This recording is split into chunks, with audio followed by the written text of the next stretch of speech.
അത് തന്നെ എന്നും എനിക്ക് ഇപ്പം ആദ്യം ഇതാ പറഞ്ഞെങ്കിൽ ഞാനും അത് ശരിയാവുള്ളൂ ആദ്യം കേട്ടോ, അത് നമ്മൾ എങ്ങനെ ഉൾക്കൊള്ളുന്നു ചിലപ്പോൾ ചോദിച്ചാണ് ഞാനും. പ്രഷറല്ല, പക്ഷെ കണ്ടു കഴിഞ്ഞപ്പോൾ ഇതാണ് അവിടെ വേണ്ടതെന്ന് കൃത്യമായിട്ട് തന്നെ. പക്ഷെ അത് കഴിഞ്ഞ് സെക്കൻഡ് ഹാഫിലേക്ക് വന്നു കഴിഞ്ഞപ്പം നമുക്ക് വേറെ സാധനം തന്നു. അതെ, അത് എൻ്റെ അടുത്ത് എപ്പോഴും പറയും, നിങ്ങൾ പറയുന്ന സാധനം എനിക്ക് മനസ്സിലായി, അതുണ്ട്, പേടിക്കണ്ട. സെക്കൻഡ് ഹാഫില് കാട്ടിലേക്ക് ഇറങ്ങും. അപ്പൊ ഫോറസ്റ്റ് ഫൈറ്റ് എന്ന് പറഞ്ഞൊരു സംഭവത്തിൽ നിങ്ങൾ ഉദ്ദേശിക്കുന്ന നമ്മളുടെ മുണ്ട് മാടി കുത്തുന്ന സമയത്ത് അതുപോലത്തെ സാധനം തന്നെ നമുക്കിടാം.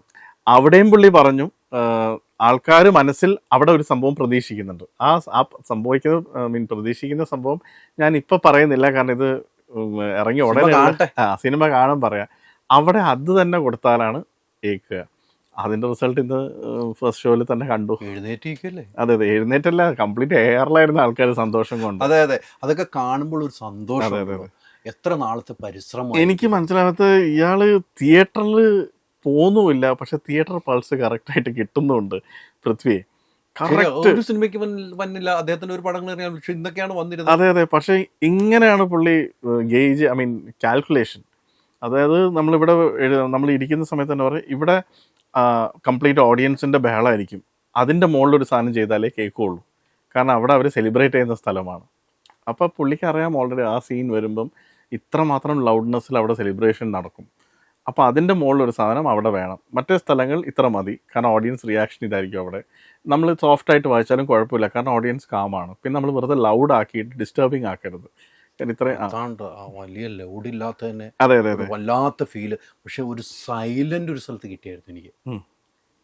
അത് എവിടെയാന്ന് തിയേറ്ററിൽ പോയി കണ്ടോ, എനിക്ക് കിട്ടിയ അത് ഏതാന്ന് മനസ്സിലായി.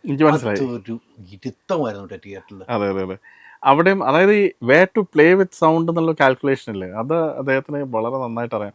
പിന്നെ ചില സമയത്ത് ഞാൻ പറഞ്ഞു, ഫുൾ മ്യൂസിക് വേണോ പൃഥ്വി, നമുക്ക് എവിടെയെങ്കിലൊക്കെ ഒരു സൈലൻസിനായിട്ട് ഗ്യാപ്സ് ഇടാം.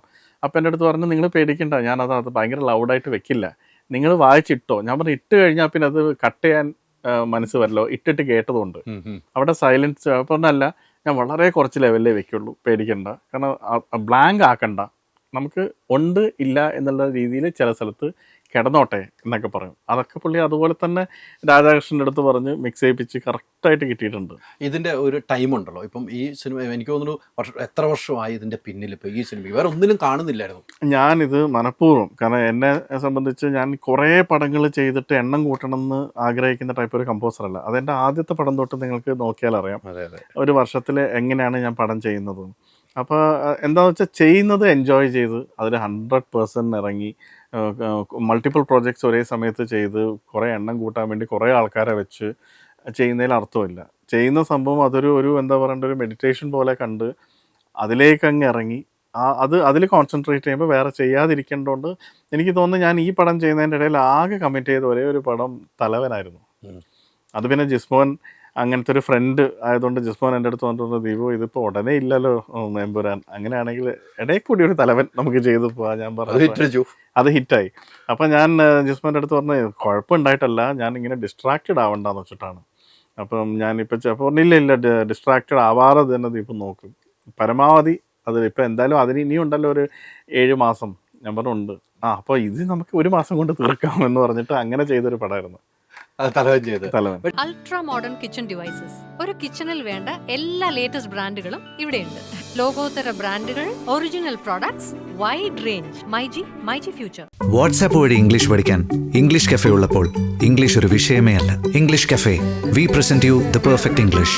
WhatsApp now 9633 888 575.